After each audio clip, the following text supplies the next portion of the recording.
Tom Downey here once again for the Alabama Football Report. Producer Chris behind the scenes as well. We'll take a look at the top 2026 QB. I believe it's pronounced Faizon Brandon. If we're wrong, we're sorry about that. A Haywood updates the 5-star offensive tackle and whether or not this interior offensive line for Alabama is the very best in the SEC.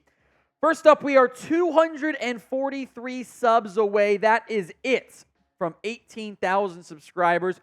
We know it's a boring period right now in college football. There's really not much going on beyond recruiting. We are still pumping out videos for you guys. If you want free updates all season, off season long, plus watch parties this year, hit that sub button today. Let's look at where things stand for Brandon, the top 2026 QB. He is getting closer to narrowing down his top 6 schools, and there is a very real chance that Alabama ends up in that class. Now, when you get ahead to 2026, sometimes the rankings change fairly drastically. He is one of the top ones, though. He's a 4-star recruit, 46th overall, the number 4 ranked quarterback, the number 3 player from the state of North Carolina. And I will make notes. That is the 24/7 Sports composite rankings. Both On3 and 24/7 Sports individually have him as the number 1 ranked quarterback in 2026. So it is top in terms of the consensus and the top in terms of, I think, the top recruiting sites out there on 24/7, which almost always means Rivals is super far behind. I think they used to put ESPN in that list. I don't know if they use ESPN anymore because ESPN just doesn't. But they still use ESPN. It's bold choice, Scott. See how it pays off for him. But look, on 24/7 Sports, still very high on him, which I think is noteworthy because those two sites tend to do the very best work there. Now, Brandon took an unofficial visit to Alabama back on March 23rd. Now he is coming up on another visit to the Crimson Tide. He's got LSU coming up June 15th, Alabama June 22nd, and Penn State on July 27th.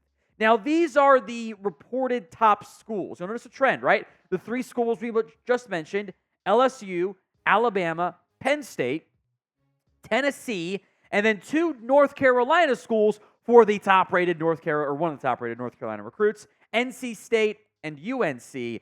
I'd also point out not a lot of far-reaching visits. He's not looking at USC. He's not even looking at Michigan, Ohio State. So maybe is looking to stay a little bit closer to home, which I think could certainly make some sense.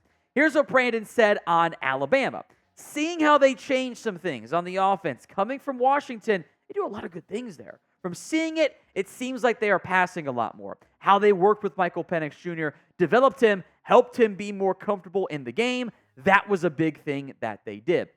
As an aside, I haven't really thought about this till just now. I think Michael Penix being a surprise top 10 pick helps Alabama.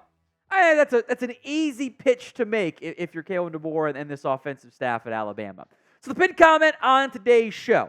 What is the % chance that Faizon Brandon commits to Alabama? The ad comes on YouTube. That is just fine. You don't need to worry about it. Go vote at the pinned comment while that ad plays right now. Let's check in on the latest on Haywood, the 5-star offensive tackle who wrapped up his first official visit to Alabama this past weekend, knowing, of course, that offensive tackle in general, even with Caden Proctor back in the fold, is a key priority point for the Crimson Tide in this upcoming cycle. At least it should be. He is a 5-star recruit, number 11th overall. Should be noteworthy. Noteworthy. Yeah, that's what it is. Can't talk today, apparently. That 4 of the top 11 are from Texas, which is Texas got some great pipeline. It's not always how that works out. In fact, I'd say it normally doesn't. The number 2 ranked offensive tackle as well. Here's what Haywood said on the Crimson Tide. It was fantastic. It was great. It was way more than I expected. The highlight was everything. It was my first time being there, so basically everything. The coaching staff, the players, Bama itself. Now, Haywood is certainly not done taking official visits, because why would you be? He's got Texas A&M coming up later this week on June 6th, Oklahoma on the 14th, and Florida State on June 21st. So several noteworthy programs in the mix for one of the most coveted offensive linemen in this upcoming cycle. Here's what Haywood had to say on where Alabama stands. Quote, I'm just going to say it's highly, highly suggested. I'll keep it at that. It's like a high place in schools for me right now. It's a dream for me, basically. To an extent, I've learned not to get too far over my skis when it comes to it's a dream, because there's a lot of great programs out there. Nick Saban's not there anymore. We should always mention that. Playing college football in general is a dream for these guys. But it does sound like Alabama made a good step forward and made a really good first impression. Haywood also praised head coach Kalen DeBoer for being genuine. I think that instant connection matters for these guys. And the nice part about Alabama, even in the NIL era, you don't have to worry about your coach leaving right now.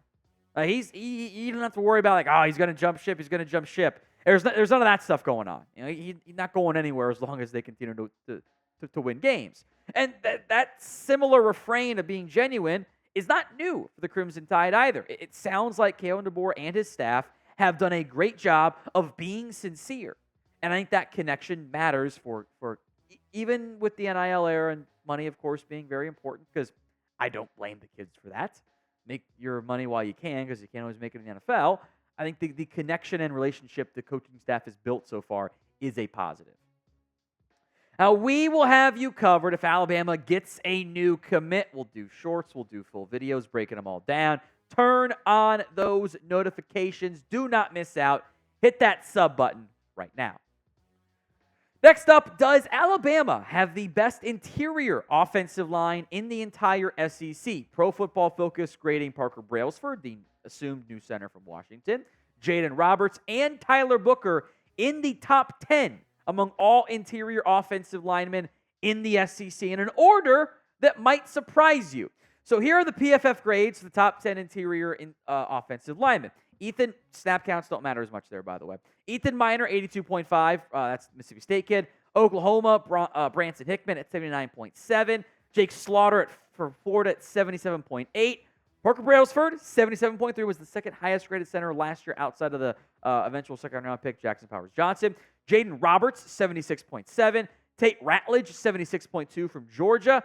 Connor Tolson out of Missouri, 75.9. Two more Georgia guys, 75.1 for Micah Morris, 73.1 for Dylan Fairchild, and then 72.5 for Tyler Booker. With Booker kind of being last there, which maybe isn't how we organize it. But do you think Bama has the best interior offensive line in the SEC? Y for yes, N for no.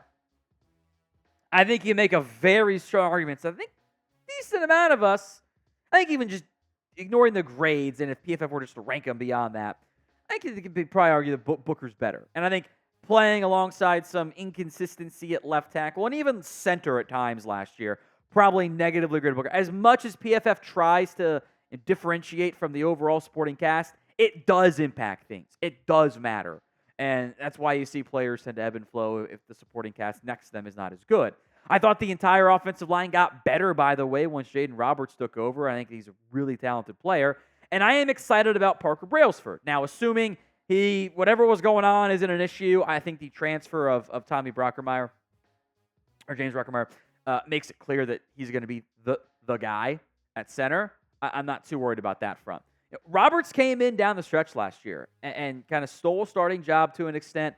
I thought played really well. I thought especially on the ground, I thought the run blocking improved. Then it might have just been chemistry overall with the offensive coordinator change, etc. But I thought that offensive line played better once Roberts slotted in at right guard. He was very efficient. Didn't get beat very much in pass protection either. I'm still excited about Booker. I think at times he was trying to help cover for the center and left tackle. And I think you kind of saw it as the year went on. The entire offensive line overall played a little bit better. My worries in the end, and producer Chris agrees, are still with the tackles. Caden Proctor is back. He had a really rough start to the season. I think he will be better in 2024. I actually feel pretty confident about that one. Maybe more than you do, Chris. I think I might feel a little bit more confident in that one. I think it sounds like he's going to be playing a little bit lighter. I think that will allow him to use his athleticism a little bit better. I wish Scott Huff was still here as the very, very brief former Bama offensive line coach. And then I'm actually a bit more concerned about that right tackle spot. Because remember, Pritchett was worse than Proctor was last year. Maybe the right side ends up being a better fit for him. Can Miles McVay, Wilkin Formby, if not beat out Pritchett, can they at least push and give the staff a bit more confidence about the backup offensive tackles, knock on wood, if somebody goes down? Because injuries happen. Having your entire offensive line play every starting snap is pretty unusual in college football. It doesn't happen very often. So you got to have depth. And Pritchett still worries me the most in terms of being the starting guy, plus the semi-weird in the portal, out of the portal a day later, which maybe in the end ended up working out just fine for the Crimson Tide. So pick a right tackle for me. EP for Elijah Pritchett, MM for Miles McVay, WF for Wilkin Formby.